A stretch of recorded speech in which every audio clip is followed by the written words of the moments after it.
All right, so we are going to review 1-1 to 1-4 here. We have a quiz tomorrow, so let's make sure we understand all the factoring, and then we've got all the rules for exponents as well to know. So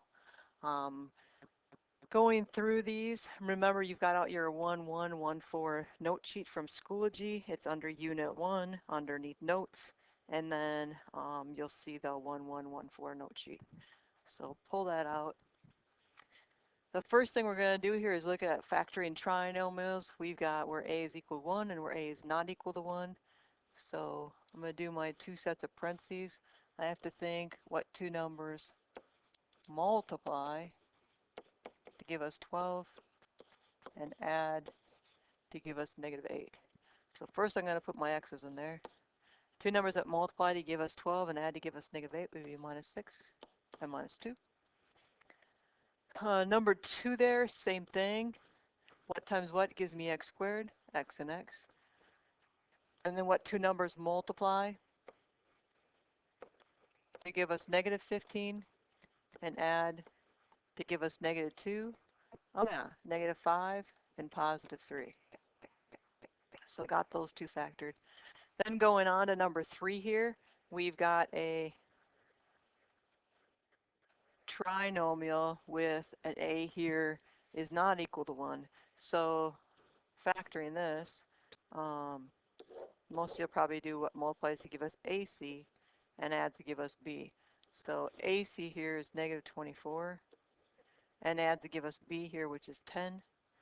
So we got 12 and -2 will multiply to give us -24 and add to give us 10. So I'm going to write down 8x squared and then put in 12x and -2x. And then I'm going to bring that -3 down.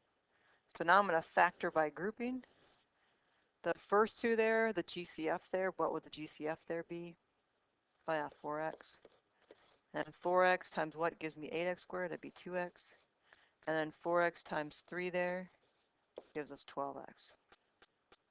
The next two terms, -2x -3, their GCF there would be a -1, and left with 2x plus 3. So inside the parentheses, now my GCF, 2x plus 3, and I'm left with 4x minus 1.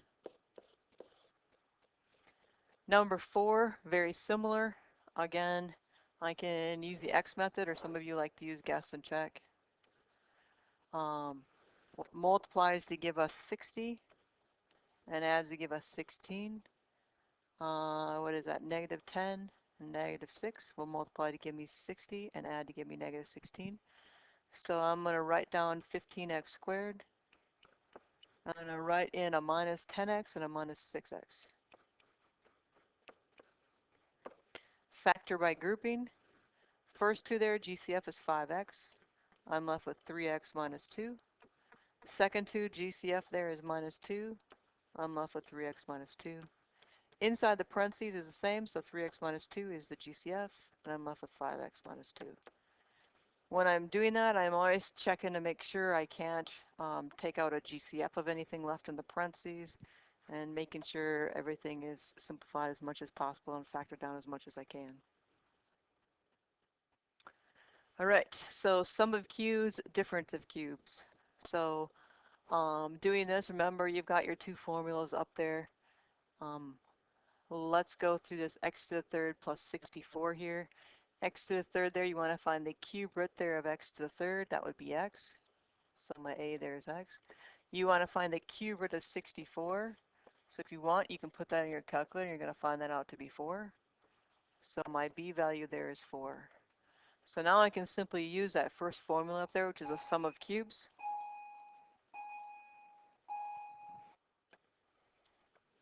And plugging those in there, we get a there is x, b there is 4. Keep going in that first formula, it now says a squared, so a squared there is x squared, minus ab, which is 4x, and then plus b squared, which would be 4 squared, which would be 16. Don't see anything I can pull a GCF out of, so I'm finished with that one as well. Next one, I've got a to the third minus b to the third here because I got 27x to the third minus 125. I can find the cube root of 27x to the third. That would be 3x. And again, you can plug it into your calculator, the cube root of 27. It will tell you it's 3 because 3 times 3 times 3 is 27. I can also find the cube root of 125, and that is 5. So my b value here is 5. Now following the second formula that's listed up there, that's the difference of cubes. So a minus b there is 3x minus 5. And then a squared, which is 9x squared. Don't forget to square the 3 as well as the x.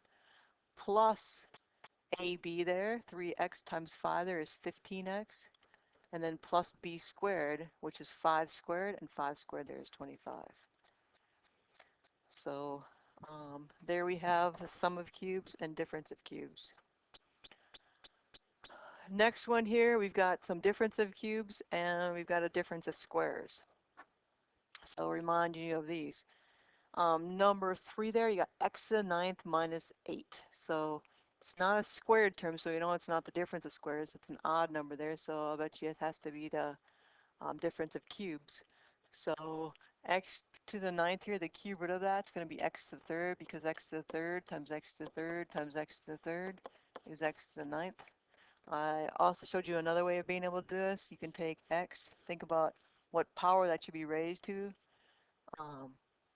because I have to take these two terms at 3 and whatever is in here. I have to multiply that, and that has to give me 9. So that has to be x to the third. So my a there is x to the third. B there, I'm just trying to figure out what the cube root there of 8 is. And the cube root of 8 is 2, because 2 times 2 times 2 is 8. So now I can simply plug them into my formula there. A there is x to the third. B there is 2. A there is x to the third, and I gotta square it. A power to a power, we multiply it, so we get x squared, x to the 6. And then plus AB, and AB would be 2x to the third. And then plus b squared, and b squared would be 2 squared, which is 4. Again, just double checking, make sure I don't have anything in there that I can still factor, and I'm not seeing any GCF, and that first term over there is not the difference of squares, so I don't have to worry about that. On to number 4 here.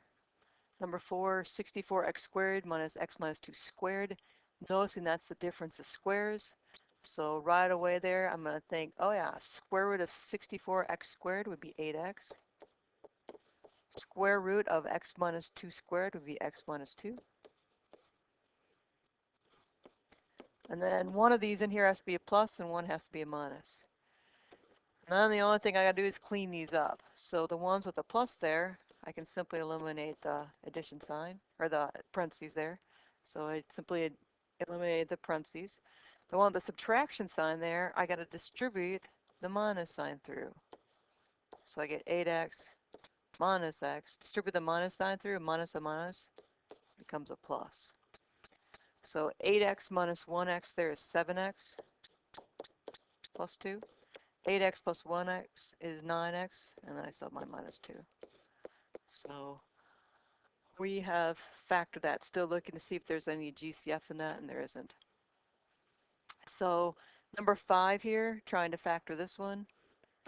Again, thinking square root of 49x squared, that would be 7x. Square root of x plus 3 squared would be x plus 3.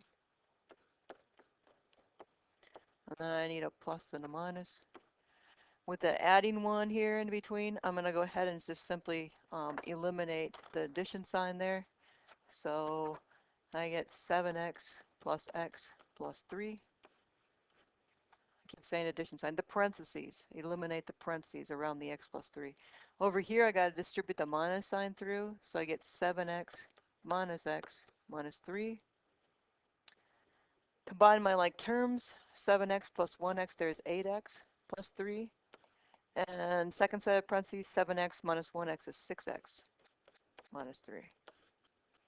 So there it is factored. Now on to our exponents here. Doing these, actually I'm going to turn this off and we'll go on to a second set of these. So